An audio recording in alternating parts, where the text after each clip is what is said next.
intermittent fasting. It's wonderful to have you all here with us. Before we proceed, I would like to take a moment to shed light on NCS, a non-profit organization dedicated to the welfare of mankind. NCS aims to promote health and well-being by providing access to valuable resources and information such as this webinar to help individuals make informed choices about their nutrition and lifestyle. I am thrilled to introduce our esteemed speaker for today, Dr. Imsha. Dr. Imsha is a highly regarded expert in the field of nutrition, and we're privileged to have her share her knowledge and insight with us on the topic of intermittent fasting.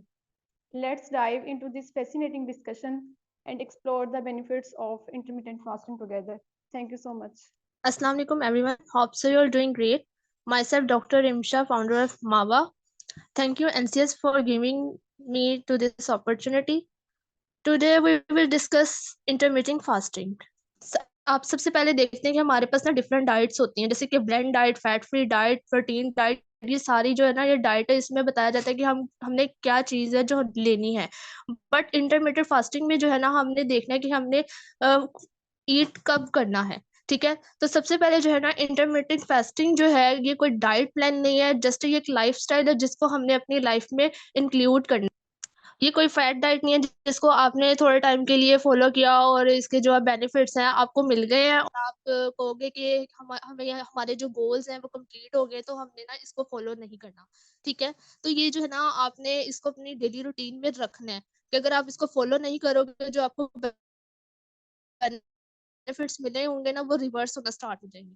ठीक है, research show fasting for a certain number of hours each day और eating just one meal a couple day और week में have health benefits. तो इन्होंने यही बताया कि जो आप इंटरमिटेंट फास्टिंग कर रहे हो ना आपने देखना है कि जो फास्टिंग है अभी कितनी देर तक करनी है, 16 आवर्स तक होती है, 8 to 16 आवर्स। ठीक है, कि जो इंटरमीडिएट फास्टिंग है ये एक ऐसा ईटिंग पैटर्न है जिसको जो है ना आपने देखना है कि कितने टाइम पीरियड है जिसमें आपने खाना है और कितना टाइम पीरियड है जिसमें आपने फास्टिंग करनी है।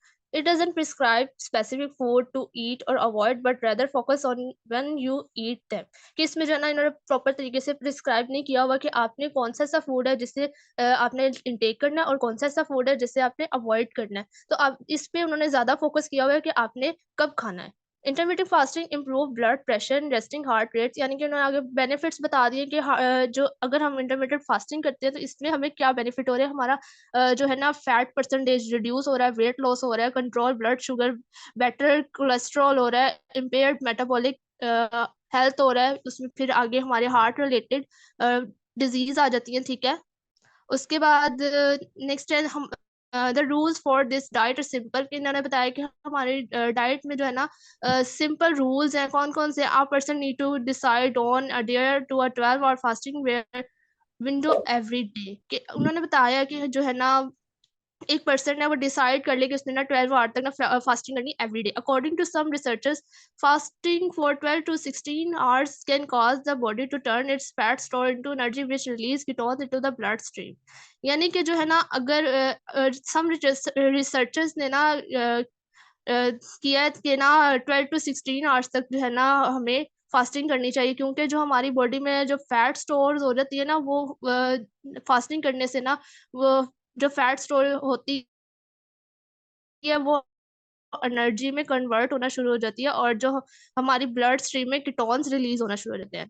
अब नेक्स्ट आगे हमारे पास हेल्थ बेनिफिट्स कि हम इंटरमिटेंट फास्टिंग करें तो हमें कौन कौन से हेल्थ बेनिफिट्स हो रहे हैं।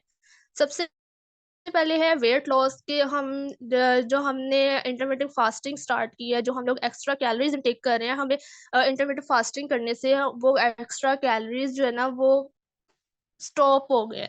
ठीक है, उसकी रिडक्शन स्टार्ट हो गई है, तो इसी वजह से हमारा ना वेट लॉस स्टार्ट हो जाता है। उसके बाद आता है इम्प्रूव मेटाबॉलिक हेल्थ कि हमारा जो मेटाबॉलिक सिस्टम होता है जिसमें हमारी इम्प्रूव इंसुलिन सेंसिटिविटी स्टार्ट हो जाती है, हमारा जो ब्लड शुगर लेवल होता है वो मेंटेन होना शुरू हो जाता है। ठीक है, जो हमारी बॉडी में इन्फ्लामेशन होती है एक्स्ट्रा वो लो होना स्टार्ट हो जाती है। ठीक है, इसके अलावा जो टाइप 2 डायबिटीज और हार्ट डिजीज है वो भी इम्प्रूव होना स्टार्ट हो जाता है इंटरमिटेंट फास्टिंग करने से। नेक्स्ट हमारा आता है इनहेंस्ड ब्रेन फंक्शन, यानी कि जो हम इंटरमिटेंट फास्टिंग करने से जो हमारे अल्जाइमर जैसी डिजीज होती है वो कंट्रोल हो जाती है। ठीक है, हमारी जो न्यूरोट्रोफिक फैक्टर जो है एक प्रोडक्शन है, जो ब्रेन में प्रोडक्शन होती है इसकी, ये भी कंट्रोल होना शुरू हो जाती है। अब ऑटोफैगी क्या है? ये हम एक ऐसा प्रोसेस है जो कि ना हमारे साइटोप्लाज्म में ना सेल्स होते हैं, ठीक है, उनकी जो ब्रेक डाउन और जो एक्स्ट्रा एबनॉर्मल प्रोटीन्स होती हैं जो ओल्ड होती हैं उनकी वो डैमेज होना स्टार्ट हो जाती है, उनकी ब्रेक डाउन स्टार्ट हो जाती है। तो ये ऑटोफैगी में होता है। Fasting triggers autophagy, a cellular process that remove damaged component and promote cellular repair, potentially reduce the risk of cancer and other age-related disease. कि अगर ऑटोफैगी में जो एक्स्ट्रा सेल्स हैं, जो ओल्ड सेल्स हैं, ठीक है, जो डैमेज हो चुके हैं, ये ना उनको जो है ना खत्म करना लग जाता है जब हम इंटरमीडिएट फास्टिंग करते हैं। तो इस वजह से जो हमारे रिस्क होते हैं कैंसर के और अदर एज रिलेटेड डिजीज, वो भी रिड्यूस होना स्टार्ट हो जाते हैं। Simplified eating patterns, intermittent fasting can simplify meal planning and reduce the need to constantly monitor calorie intake, making it easier to maintain a healthy diet. अब उन्होंने बताया कि जो हम एक्स्ट्रा कैलोरीज ले रहे होते हैं, जैसे मैंने स्टार्टिंग में बताया है, तो इंटरमीडिएट फास्टिंग करने से वो रिड्यूस होना स्टार्ट हो जाती है। ठीक है, फिर हमारी जो डाइट होती है ना वो हेल्दी होना शुरू हो जाती है, हम बैलेंस डाइट की तरफ आना शुरू हो जाते हैं, हमारा जो लाइफस्टाइल हो जाता है ना वो मेंटेन होना शुरू हो जाता है। यानी उन्होंने कहा है कि जो इंटरमीडिएट फास्टिंग है ना वो हर किसी के लिए जो ना सुटेबल नहीं है। अगर वो प्रेग्नेंट लेडी है उसके लिए नहीं सूटेबल, ब्रेस्ट फीडिंग के लिए नहीं, जो ब्रेस्ट फीडिंग करवाती है वो उनके लिए भी नहीं सूटेबल है। और इसके अलावा जो है चिल्ड्रंस आ जाते हैं, और जो डायबिटिक पेशेंट्स होते हैं उनके लिए भी नहीं इम्पोर्टेंट। और इसके अलावा जो ईटिंग डिसऑर्डर्स जिनको होते हैं लाइक एनोरेक्सिया और बुलिमिया, ये लोग भी इंटरमिटेंट फास्टिंग नहीं कर सकते।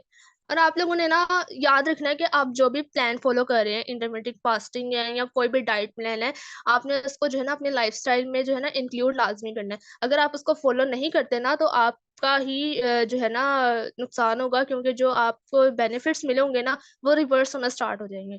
ठीक है, मेक श्योर कि आपने जो प्लान लिया है ना वो आपने लाइफ टाइम ही अपनी जो लाइफ में ना अडॉप्ट करना है।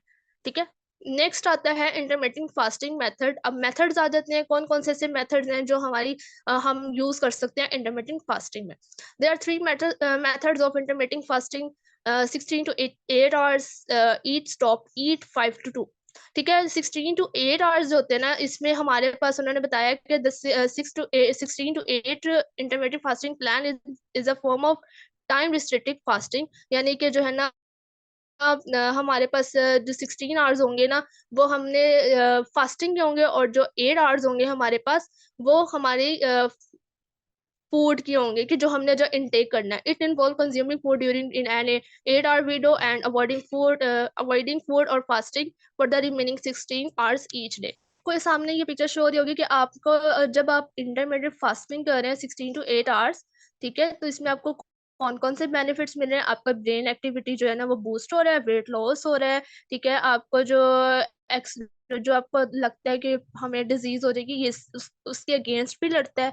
ठीक है, आपका जो डायबिटिक है वो रिवर्स हो रहा है। उसके बाद आपका जो इंसुलिन है वो भी मेंटेन हो रही है, आपके जो हार्ट रिलेटेड डिजीज है वो भी प्रिवेंट हो रहे हैं। ठीक है, आपने जब 16 to 8 आवर्स वाली फास्टिंग करनी है, आपने याद रखना है कि इसको जो है ना आपने 8 आवर्स वाली जो है ना वो आपने ये नहीं कि 8 आवर्स ही आपने मील खा लेते रहना है। ठीक है, उसको जो है ना आपने डिवाइड करना है ताकि जो है ना आप जो आपका जो डाइट है ना बैलेंस रहे, कि जो आप कैलोरीज टेक कर रहे हो वो बैलेंस रहे। ठीक है, आपने उसको जो है थ्री टाइम्स जो है ना डिवाइड करते हैं।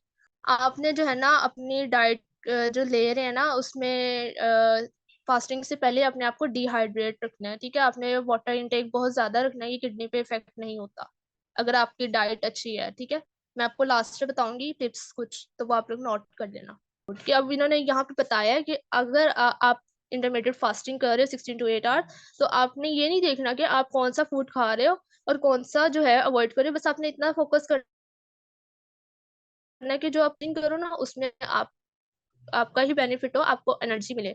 ठीक है, a balanced diet focus primarily on नीचे फ्रूट्स एंड वेजिटेबल्स हमारे पास दिए हैं कौन कौन से, विच कैन बी फ्रेश और frozen and can, whole grain including quinoa, brown rice, oats and barley. Lean protein sources आ जाते हैं such as poultry, fish, beans, lentils, tofu, nuts, seeds, low fat cottage cheese and eggs. Healthy fats from the fatty oils, olives, olive oils, coconuts, avocados, nuts and seeds. ये सारी हमारे पास जो है ना ये recommended foods हैं जो हमने intake करनी है during फास्टिंग। फास्टिंग करने से पहले आपने ये चीजें इंटेक करनी है और आपने प्रॉपर जो है ना अपना मील डिसाइड करना है कि आपने किस तरह से लेना है। स्लाइड एक पिक्चर शो की हुई है कि इन्होंने हमारे पास बताया कि हमारे पास डेज होते हैं 7, 1 वीक में 7 डेज होते हैं और हमने किस तरह से इंटरमीडिएट फास्टिंग करनी है। हमारे पास 5 डेज ऐसे होंगे जिसमें हमने नॉर्मली ही ईटिंग करनी है नॉर्मली, ठीक है, और जो बाकी के 2 डेज होंगे उसमें हमने इंटरमीडिएट फास्टिंग करनी है, ठीक है। देखिए 2 कंसेक्यूटिव डेज हैं उसमें जो है ना आपने 500 to 600 कैलोरीज बर्न करने हैं पर डे, ठीक है। और जो बाकी के अदर 5 डेज होंगे उसमें burn 1200 to 1500 calories per day. Eat stop eat, eat stop it is a popular form of intermittent fasting is in which you fast for 24 hours once or twice per week. अब इसमें ये है कि आपने eat stop it आपने खाना है फिर रुकना है फिर खाना है, और किस तरह से करना है कि आपने ये जो फास्टिंग करनी है वो 24 आवर्स की करनी है। अगर आप में इतनी एबिलिटी है तो वीक में 2 डेज कर सकते हैं, अगर नहीं है तो आप 1 डे करें। Research on their particular eating pattern is limited, but it may support weight loss by way of reduced calorie intake and change in metabolic function that favor fat loss. तो उन्होंने आगे कहा है कि अगर आप इस तरह करते हैं 24 आवर्स की तो आपका जो वेट लॉस होगा ना वो जल्दी होना शुरू हो जाएगा, ठीक है। आपका फैट रिड्यूस हो जाएगा और आपका जो मेटाबॉलिक फंक्शन है उसमें चेंजेस आना शुरू हो जाएंगे। तो ये हमारा था ईट स्टॉप ईट। तो इसमें जो है ना आपने मैक्रोन्यूट्रिएंट्स की जो रेशियो है ना वो भी बैलेंस रखनी है, कार्बोहाइड्रेट, फैट और प्रोटीन, ठीक है। इसमें आपको जो है ना प्रोटीन जो है ना लाजमी ऐड करनी है, वो उसका जो है ना आपको बेनिफिट होगा। अगर किसी को माल न्यूट्रिशन होता है, किसी को डेफिशिएंसी है, तो वो फिर इंटरमीडिएट फास्टिंग ना करे। अब इसमें पूछते हैं कि इंटरमीडिएट फास्टिंग हम लोग कर रहे हैं तो हमें ऐसा कौन सी चीज़ें हैं जो हमें इंटेक करनी चाहिए। तो सबसे पहले जो है ना अगर आप इंटरमीडिएट फास्टिंग कर रहे हैं 16 to 8 आवर, आपने वाटर इंटेक करना है, green tea, black coffee, black T, ये आपकी चॉइस है कि आपने क्या चीज लेनी है। तो ये जो चीजें होती है ना ये आपने टेक करनी है। ये क्यों करनी है, आपने अपने आप को डिहाइड्रेट रखना है, ठीक है। उसके बाद जो है ना आपने जो इसके अलावा जो है नॉर्मल डाइट आपने लाजमी रखनी है। आपने कोई हैवी डाइट नहीं लेनी कि बाद में जो है आपको प्रॉब्लम हो, आपको वॉमिटिंग स्टार्ट हो जाए या कुछ भी हो जाए। तो आपने नॉर्मल डाइट रखनी है। उसके बाद जो वेजिटेबल और नॉन वेजिटेरियंस हैं वो ले सकते हैं आप, ठीक है। उसके बाद कौन सी चीजें जिनसे आपने अवॉइड करना है, स्वीटनर्स जो होते हैं वो, और शुगर फ्री डाइट आपने उससे अवॉइड करना है। सिंपली जो है ना आपने रिफाइंड कार्बोहाइड्रेट से जो है ना अवॉइड करना है, जिसमें फैटी फूड्स आ जाते हैं, राइस आ जाते हैं और आइसक्रीम आ जाते हैं, बिस्किट्स आ जाते हैं, केक्स आ जाते हैं, और इसके अलावा ऑयली एंड जंक फूड्स। तो आपने इन चीज़ों से अवॉइड करना है ड्यूरिंग फास्टिंग। अगर आप इंटरमीडिएट फास्टिंग कर रहे हो तो आपने देखना है कि आप जो मील ले रहे हो आपने किस तरह से ले रहे हो, उसको बैलेंस भी रखना है, ठीक है। 8 आवर्स आपको दिए गए हैं तो आपने उसमें जो है ना 3 टाइम्स का टाइम ड्यूरेशन रख लें कि आपने यानी कि फूड इस तरह से इनटेक करनी कि आपका जो मील है वो बैलेंस हो सके इंटरमीडिएट फास्टिंग में। और इसके अलावा किसी का कोई question? I would say thank you once again to Dr. Imsha for sharing your expertise with us, and to all our participants for your active engagement.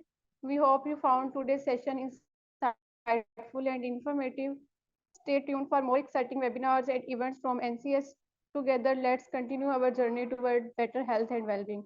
Thank you so much for joining us.